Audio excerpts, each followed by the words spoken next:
युवा देश का भविष्य हैं, यह सुनने में कितना अच्छा लगता है। यह हमारे देश का दुर्भाग्य है जहां क्राइम करने वाले खुलेआम घूम रहे हैं और शिक्षा देने वाले शिक्षकों को अक्सर धरना प्रदर्शन करना पड़ रहा है या उन्हें जेल में डाला जा रहा है। क्यों? क्योंकि उन्होंने छात्रों की आवाज़ उठाई और हम सबको ये लायक बनाया कि हम समझ सकें कि सही क्या है और गलत क्या है। जिसके पास पावर है वो पावर कभी छोड़ना ही नहीं चाहता। गरीब अगर अनपढ़ रहेगा तभी तो भेड़ बकरियों की तरह इन नेताओं के इशारों पे चलता रहेगा।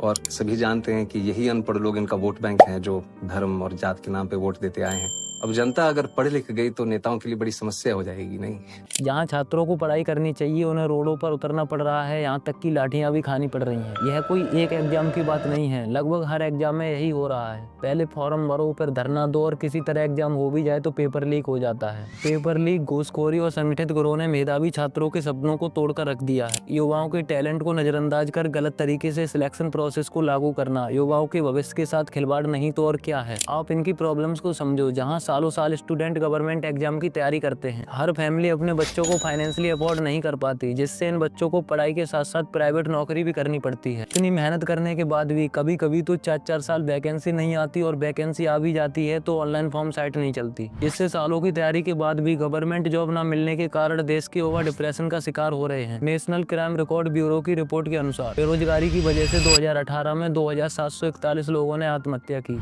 वैसे भी हमारे देश के पढ़े लिखे युवा बेरोजगार घूम रहे हैं और अनपढ़ इन पर राज कर रहे हैं। सभी देश के युवाओं को यह सोचना पड़ेगा कि अगर सिस्टम को बदलना है तो सबसे पहले हम सबको अपनी सोच बदलनी होगी। जब तक पढ़े लिखे युवा पॉलिटिक्स में नहीं आएंगे तब तक हमारे देश में कुछ भी बदलने वाला नहीं है, क्योंकि देश में सरकारी नौकरी की वैकेंसी निकलते ही नेता और अधिकारी इस बात की प्लानिंग बनाने लगते हैं कि इसे पैसे कमाने का जरिया कैसे बनाया जाए। यह बहुत शॉकिंग है कि अपराधी और गुंडे विधानसभा से लेकर लोकसभा तक पहुंच जाते हैं, मगर शिक्षकों को अक्सर जेल में डाल दिया जाता है। मैं सरकार से हाथ जोड़ के निवेदन करता हूँ कि वो किसी भी स्टूडेंट के साथ अन्याय न होने दे, क्योंकि आगे चलकर इन्हें ही हमारे देश की कमान संभालनी है। ऐसे में अगर इन पर ही अत्याचार होते रहेंगे तो फिर हम इनसे क्या उम्मीद कर सकते हैं कि ये भी दूसरों पर अत्याचार नहीं करेंगे। आप इस वीडियो में अच्छी तरह देख सकते हो जहां पुलिस वाले स्टूडेंट्स को दौड़ा दौड़ा कर पीट रहे हैं। यह वीडियो पटना के गर्दनी बाग का है जहां बीपीएससी स्टूडेंट एग्जाम पैटर्न में बदलाव को लेकर विरोध प्रदर्शन कर रहे थे। इसमें पटना के खान सर भी शामिल थे।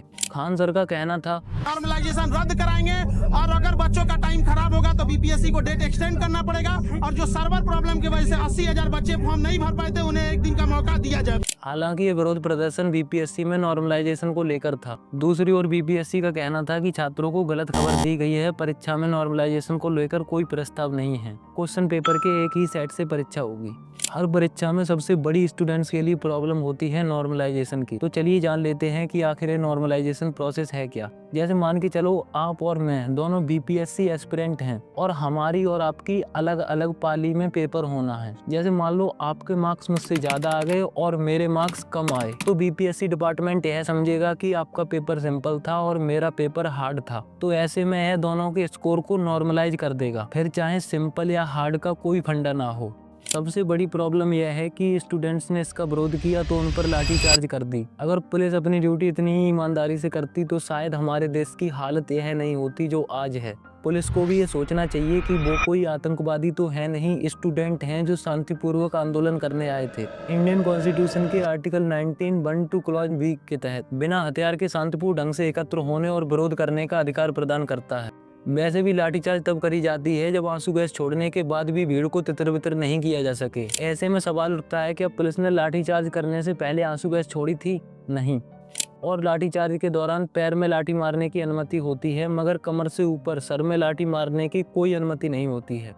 हमारे देश को सच में ऐसे ही टीचर की जरूरत है जो उनके हक और अधिकार के लिए लड़ना जानते हैं। बाकी सोशल मीडिया पॉपुलैरिटी तो सब बटोर लेते हैं। हालांकि इस बार के बीपीएससी एग्जाम में नॉर्मलाइजेशन प्रक्रिया को रद्द कर दिया गया है। मैं और मेरी टीम सहृदय खान सर को धन्यवाद करते हैं जो हमेशा चाहते हैं कि हमारे देश के घर घर में शिक्षा पहुंचे और हमेशा प्रयासरत रहते हैं कि कम से कम फीस में बच्चों को पढ़ाएं। इनके इस प्रयास से पूरा देश इनका आभारी है और सर को एक मैसेज है कि वो ऐसे ही स्टूडेंट्स की आवाज को उठाते रहें। हम आपके साथ हैं।